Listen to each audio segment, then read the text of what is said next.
Hey guys, Nate the farmer here, taking a walk through my second set of the 2021 tomato crop here at Darnell Farms. So let's talk a little bit about tomatoes. I'm going to put my crow deterrent back over here against the stick. Man, the crows have been pecking the bottom set of tomatoes, the ones down at the very base of the plant, to death. So you'll see all these red tomatoes and you'll get up close, you'll notice there's a big hole in the side of them because the crows have been making their breakfast out here in the field. Now this particular field is off-site from our kind of central location down where the corn maze and the produce stand is at. It's just up the road. Great little field. And the particular variety I have behind me here is an indeterminate red tomato, which we don't grow many of those. And when I say indeterminate, I'm talking about how high the plant grows. A lot of hybrid tomatoes are determinate varieties. They're bred to only get about that high. And what that does is makes them easier to maintain. You don't have to have super tall sticks. But because we grow a lot of heirlooms, which are most of the time indeterminate, and they grow up real tall, that's the purples and the pinks and the yellow varieties and the stripy varieties, the Afton blushes we call them, or the Appalachian sunset, whatever you decide to call them, they tend to be indeterminate. Not all the time, but most of the time. And that means you have to have a lot of tall sticks. So since we're constantly having to either purchase or make tall tomato stakes, we figured out that it would be cool to have an indeterminate variety. And some great friends of mine over at Bijou Seeds, Darren and Greg, they actually had a variety that they let me trial a few years ago, and I really like. It doesn't even have a name yet, as far as I know. Just call a number. So let's just talk about the tomato itself for a minute. One of the things I like about this particular variety is, and get past all the weeds here, God, I got a lot of weeds, is it's a very beautiful, medium-sized tomato. Okay, let's pick one off of there. And you'll see it's got a nice, what we call a 5-6. That's a medium tomato in this industry. The perfect size to slice and put on your tomato sandwich.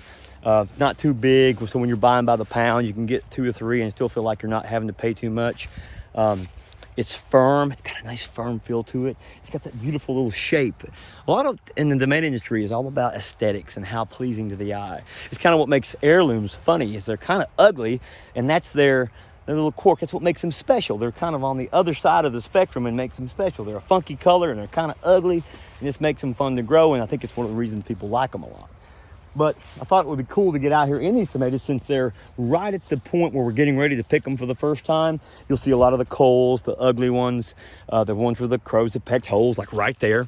There's a big hole from a crow, stinker. There's a cat face. It's a coal tomato. It's starting to color. All those will color up first. I'll show you a trick to knowing when a green tomato is close to, turning red or turning whatever color it's going to be. It's not green.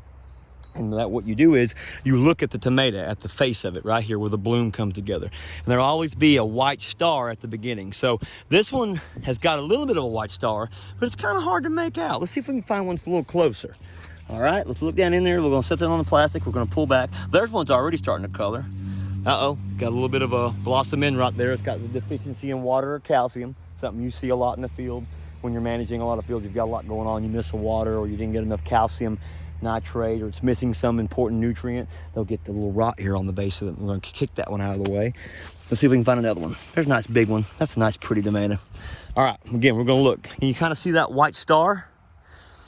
Okay, we're looking for a white star. Now, here's where it gets really funky. Here's an old trick an old farmer buddy, Mr. Kent Cochran, taught me years ago. Take your tomato and get you your pocket knife out. Sorry, working with the phone today, guys, so it's a little bit uneven and then unsteady. We're gonna get my handy dandy Leatherman, never leave home without it. If it isn't on my belt and my little pouch here, I feel naked. Might as well not have my pants on. Now, it's hard to do with one hand, but what we're gonna do is we're gonna cut this tomato in half, right down the middle here with a knife. It doesn't have to be a super sharp knife, it needs to be, quasi sharp. See if I can see you doing it. We're cutting it just across like through that, cross section.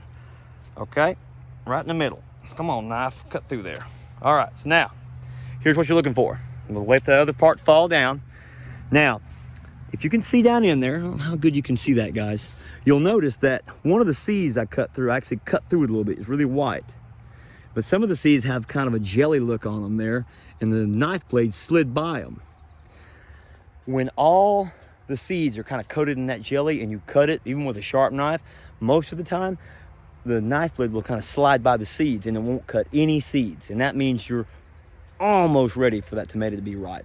This one's got one seed that got cut a little bit, which tells me that we're a little bit further out on tomato, maybe 5 to 7 days. if I cut through it and all the seeds were still intact and there was kind of like a little bit of jelly coating around them, that would mean that tomato is probably good to start ripening in a couple days. So it's kind of a old school farmer way of checking your crop out. You'll walk around in the field and you'll start looking for the biggest tomatoes hanging on the lower vines. You'll get it out, you take your knife out and you slice it in half. You'll look at it and go, well, I cut a few seeds, still got about 5 or 6 days. Or you'll cut one over here and go, whoop, didn't cut a single seed. Looked like it got a good jelly coating. Starting to see a little bit of ripening in the middle. Gonna be picking here about 2 days, 3 days from now. And I can't begin to tell you how many times I'll walk to the tomato field and then out here cutting tomatoes, have slices of tomatoes up on going, I don't know. Because you're trying to coordinate, you're trying to figure out, I gotta send the crew over here to pick on Tuesday, and I gotta make sure to come out and irrigate again tomorrow, and I need more potassium, and oh my gosh, I got a lot of blossom end rot. Got to be careful not to miss those waters. Maybe need a little more calcium. Just all kinds of things you got to study. And it's really a sciencey man's game. And then there's an art to it. You feel. You got to walk out here sometimes, put away the tools, put away the phone, and just listen and watch. And I'm not the best at it. I learn a little bit every day and try to get a feel for how this crop's feeling.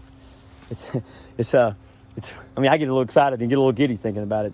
It's overwhelming. It's a lot of pressure and stress, but there is a certain serenity to it because when there's nothing like airplanes or helicopters or cars going by, you can almost hear them grow and they'll speak to you. So there you go, guys. There's a little walk through this tomato crop before we pick it.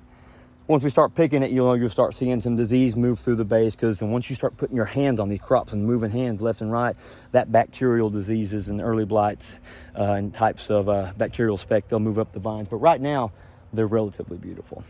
That's enough for one day. Gonna cut it off here. I've got some cool videos of the corn maze coming up, so stay with us. Keep subscribing to the channel. Keep checking us out online. Come down to the farm that's there in Bryson City, North Carolina. Visit Bryson City. Visit Darnell Farms. Visit the mountains of North Carolina. And be good to your neighbors, folks. Love each other. I'm back to work.